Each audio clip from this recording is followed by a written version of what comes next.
Fofana, bonjour. Bonjour. Je rappelle que vous êtes le président de l'Association guinéenne des sciences politiques. Aujourd'hui, la CENI est minée par une crise interne. Comment est-ce que votre association analyse cette crise au sein de la Commission électorale nationale indépendante? Merci beaucoup.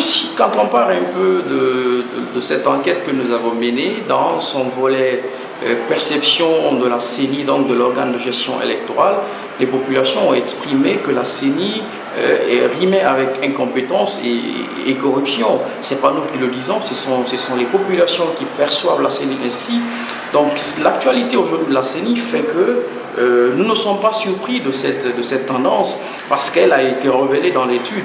Mais il faut quand même faire remarquer une chose, quand on analyse l'actualité, disons cette actualité ou ce fait politique de façon qualitative, on se rend compte que la raison fondamentale peut être le fait que la CENI soit composée de personnages venant de plusieurs courants politiques, et cela fait que de temps en autre, il se régente à la surface tous ces problèmes, tous ces problèmes qui peuvent être liés au fait que les personnages qui constituent la CENI ne viennent pas d'un même courant politique, ce qui met en question, ou disons, ce qui met en relation, bien sûr, en exergue, le fait qu'on a exclusivement besoin d'une CENI technique et professionnelle. Parce qu'aujourd'hui, la tendance voudrait, en termes d'expertise électorale, qu'on ait des CENI ou des Sénats techniques et modernes, prenant en compte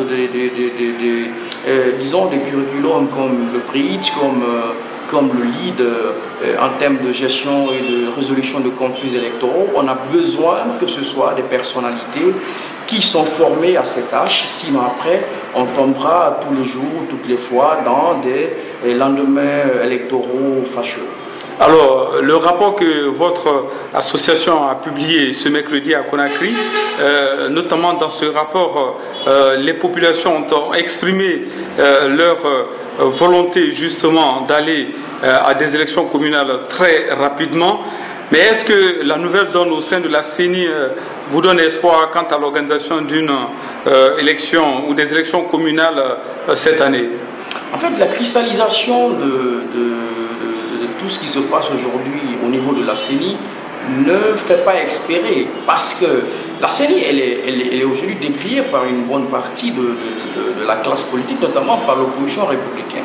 Donc si la CENI se laisse distraire par ces bisbilles politiques aux résonances un peu liées au fait que ce soit parfois pécunier et tout, la CENI ça ne fait pas son crédit. Elle a besoin aujourd'hui d'avoir de la sérénité, de faire en sorte que les acteurs politiques qui concourent dans ce pays aient confiance en elle. Mais l'autre chose qu'il faut faire remarquer, comme je l'ai dit tantôt, c'est que la CENI, il faut forcément qu'on ait une CENI technique et moderne qui soit capable de prendre en charge les problèmes liés aux élections, disons au scrutin, dans de façon générale. Si la CENI n'est pas capable de cela, c'est difficile. Les mandats ne sont pas des mandats impératifs, ce sont des mandats qui sont parfois liés disons, à l'actualité politique, à la conjoncture politique.